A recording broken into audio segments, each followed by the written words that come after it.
الحمد لله الحمد لله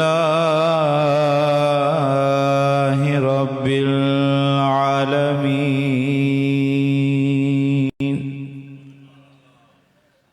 والصلاة والسلام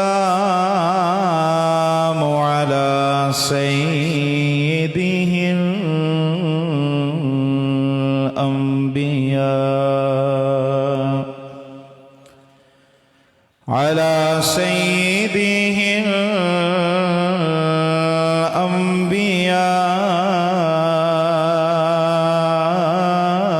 الأنبياء والمرسلين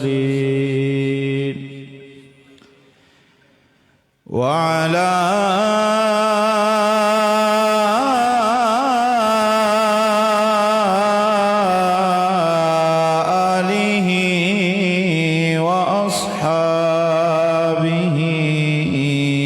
أجمعين. قال الله تبارك وتعالى في القرآن المجيد والضحى والليل إذا سجى صدق الله مولانا العظيم وصدق رسوله النبي الكريم. إن الله وملائكته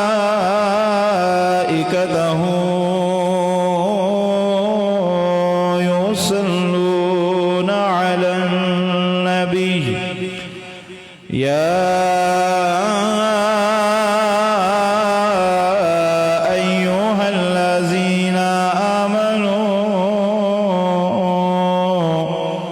صلوا عليه وسلموا تسليما.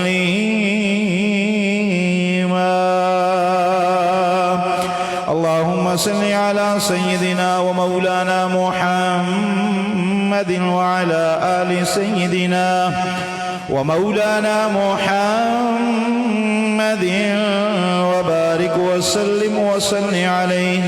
الصلاة والسلام عليك يا سيدي يا رسول الله.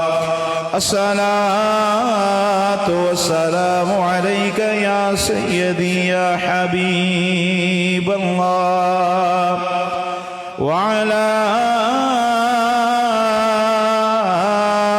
آلك وأصحابك يا سيدي يا شفيع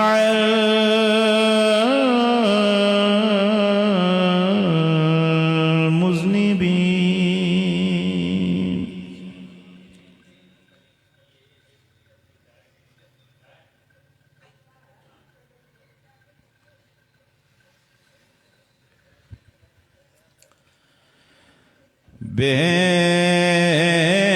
بسم الله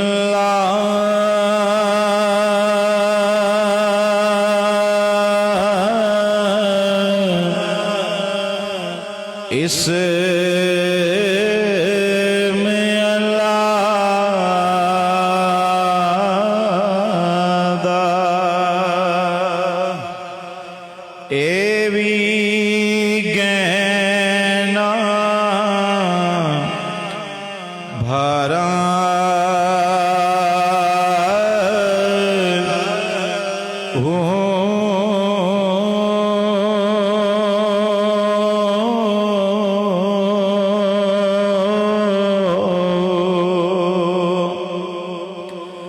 نال شفاعت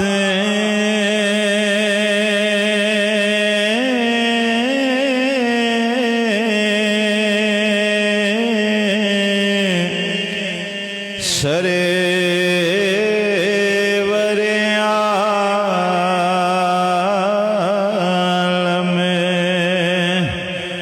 چھٹ سی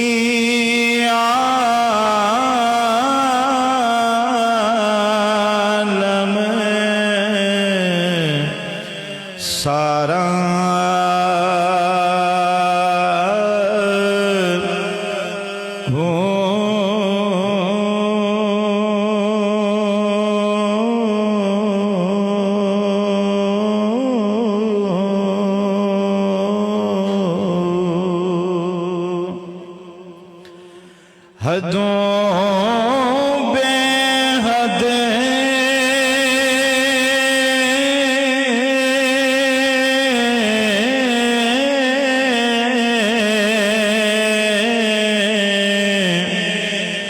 درود نبی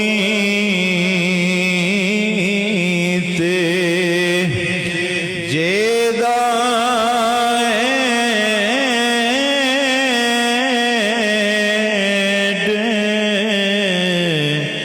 پسارا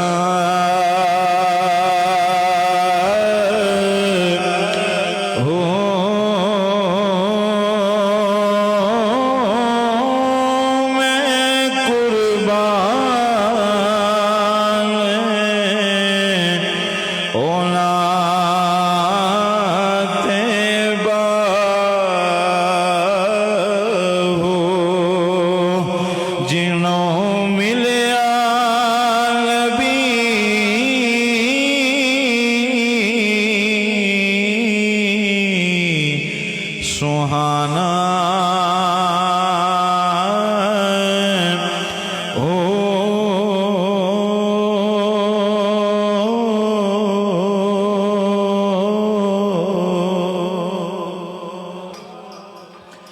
اللہ رب العزت کی پاکیزہ حمد و ثنا تعریف و توصیف کے بعد جان کائنات جان رحمت حضور سرور انبیاء حضرت محمد مصطفیٰ صلی اللہ تعالی علیہ وآلہ وسلم کی عالی نور اور عالی مرتبت بارگاہ کے اندر اپنی عقیدتوں اپنی محبتوں اور اپنے خلوص کا خراج پیش کرنے کے بعد محفل پاک کے اندر جلوہ افروز عزت مآب صاحبزادہ پیر میاں اشفاق احمد نوشاہی قادری مجھ سے قبل بڑی خوبصورت شخصیت کے مالک اپنی مدلل گفتگو کے ذریعے سے آپ کی سماعتوں میں عظمت مصطفیٰ کی عطربازیوں کو بکھیر رہے تھے۔ میری مراد حضرت علامہ صوبان اشتیاق نوشاہی صاحب، اللہ رب العزت مزید برکتوں مزید رحمتوں سے نوازے۔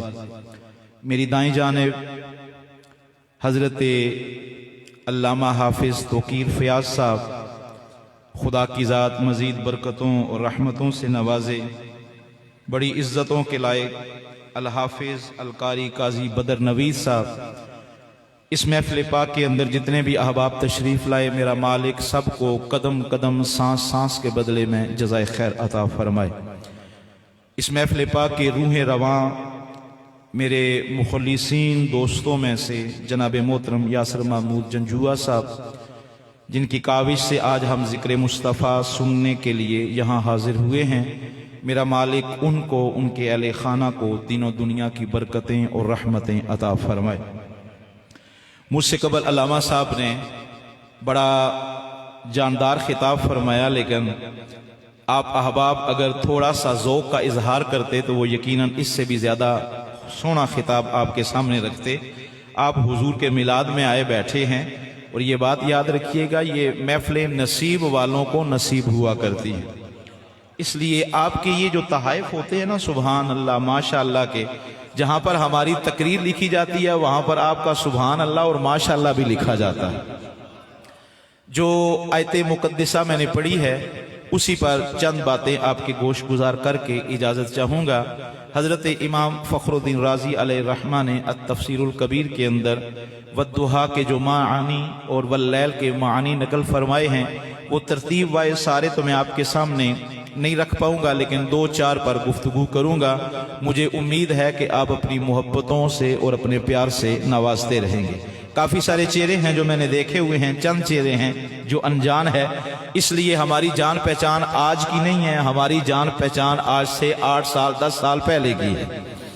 والضحیٰ قسم ہے چاشت کے وقت کی، واللیل اذا سجا اور قسم ہے رات کی جب وہ چھا جاتی ہے۔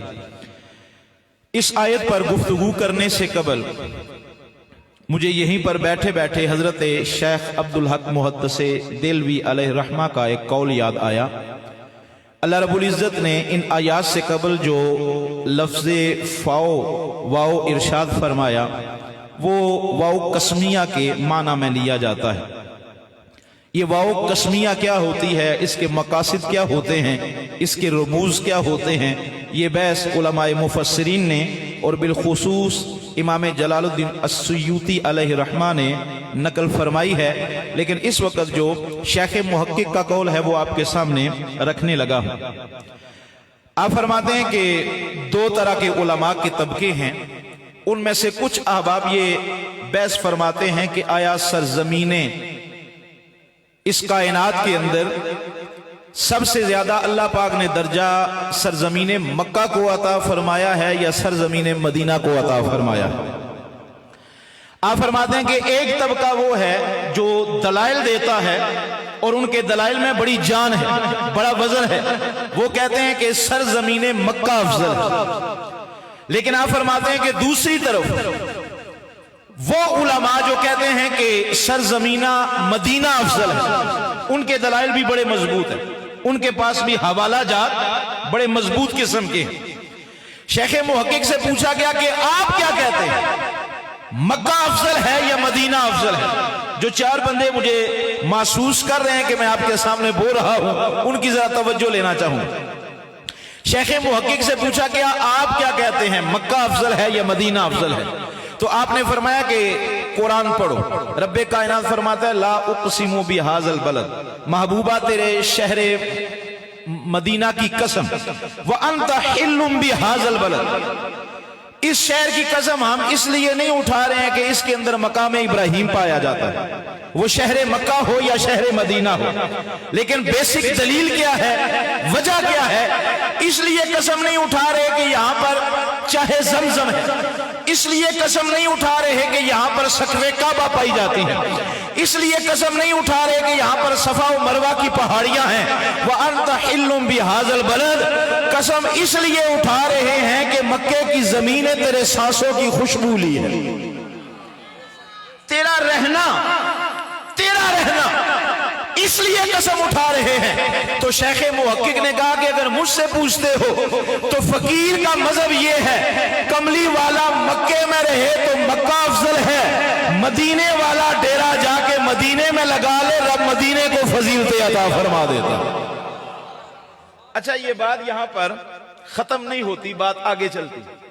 ہمارے ہاں تصوف کی کافی ساری کتب پڑھائی جاتی ہیں، درسیات کے اندر بھی کچھ کتابیں شامل حال ہیں، لیکن عوارف المعارف حضرت شیخ شہاب الدین سہروردی علیہ رحمہ، آپ کی کتاب بڑی مضبوط کتاب، اس کے اندر آپ سے بھی سوال کیا گیا کہ حضرت آپ بتائیں مکہ افضل ہے یا مدینہ افضل ہے؟ یاسر بھائی توجہ کیجئے گا۔ آپ نے فرمایا کہ شیخ محقق نے کہا ہے کہ مدینہ افضل ہے، تو میرا بھی وہی موقف ہے کہ سرزمین مدینہ افضل ہے۔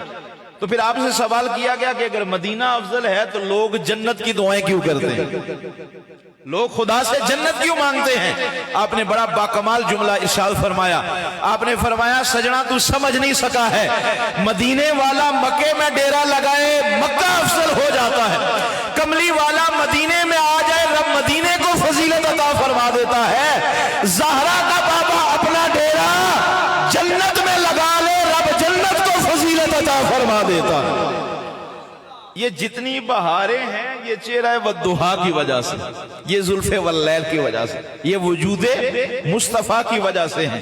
والضحیٰ پر جو پہلی حدیث پاک اور روایت آپ کو سنانا چاہوں گا، امام راضی علیہ رحمہ فرماتے ہیں کہ اس سے مراد حضور کے وہ معجزات ہیں جو چٹے دن کی طرح روشن، اور اس پر پھر آپ نے ایک روایت کو نقل فرمایا۔ علامہ اسماعیل حقی علیہ رحمہ نے بھی بڑی خوبصورت بحث اس پر فرمائی۔ آپ فرماتے ہیں کہ حضرت خالد بن ولید رضی اللہ تعالی عنہ، حضور نے ایک جنگ کے لیے آپ کو روانہ کیا، آپ کسی علاقے کے اندر کسی گاؤں میں جا کر ٹھہرے، تو اس علاقے کا جو بادشاہ تھا، اس بادشاہ نے حضرت خالد بن ولید سے سوال کیا، وہ سوال آپ بھی سنیے اور جواب دل میں بٹھائیے، کبھی کبھار نہ کسی کو بتانے کے لیے بھی جواب کام آیا کرے۔ اس نے سوال یہ کیا کہ جس نبی کا تم کلمہ پڑھتے ہو، جن کے نام پر تم اپنی گردنیں کٹا دیتے ہو، جن کے نام پر تم اپنا تن ملوڑ دیتے ہو، اس نبی کی کوئی نشانی تو بتاؤ، ان کی شان کیا ہے؟ اللہ اکبر۔ حضرت خالد بن ولید نے برجستہ جو جواب دیا، آپ نے فرمایا کہ اگر حضور کا تفصیلی حلیہ پوچھنا ہے یا تفصیلی شان پوچھنی ہے، اس کے لیے تو صدیاں چاہیے۔ وہ شیخ سعدی نے فرمایا نا کہ دفتر تمام گشت بپایا رسید عمر ماں ہم چنا در اولے وصفے تو ماں دائم۔ آپ فرماتے ہیں کائنات والو، یہ جو کائنات میں تمہیں چشمے نظر آتے ہیں، یہ جو کائنات میں تمہیں جھرنے نظر آتے ہیں، یہ جو کائنات میں تمہیں دریا نظر آتے ہیں، یہ جو کائنات میں تمہیں سمندر نظر آتے ہیں، اگر اس پانی کی سیاہی بنا لو، اور یہ جو کائنات میں تمہیں درخت نظر آتے ہیں ان کی کلمیں بنا لو، کل مخلوق مل کے بھی اگر اوصاف مصطفیٰ لکھنا شروع کر دے، آپ نے فرمایا تمہاری سیاہی ختم ہو سکتی ہے، تمہارے قلم ٹوٹ سکتے ہیں، لیکن زہرا کے بابا محمد مصطفیٰ کی شان ختم نہیں ہو سکتی۔ میں نے نعرہ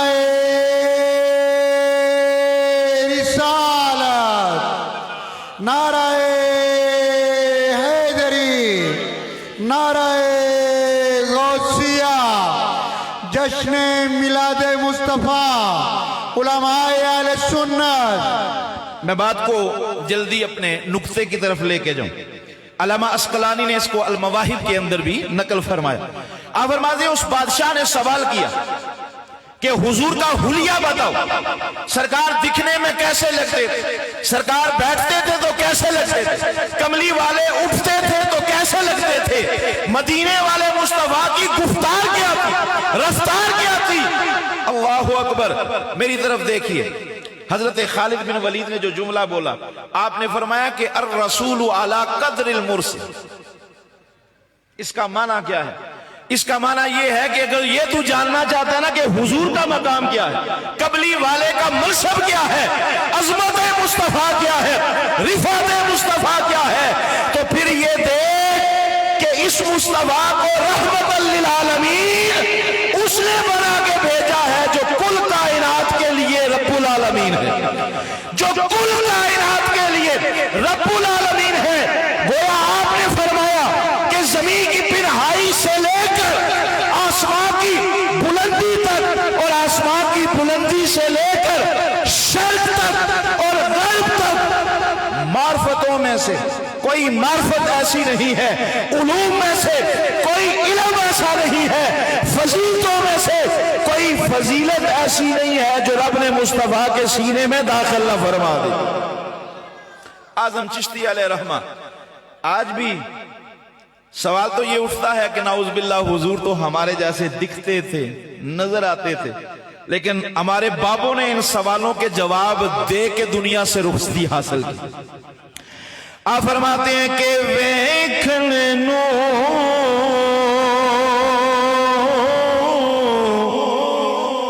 او ساڈے بنے گا، پر اسی کدوں اس ملے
پھرے دا اسی وچ گلیاں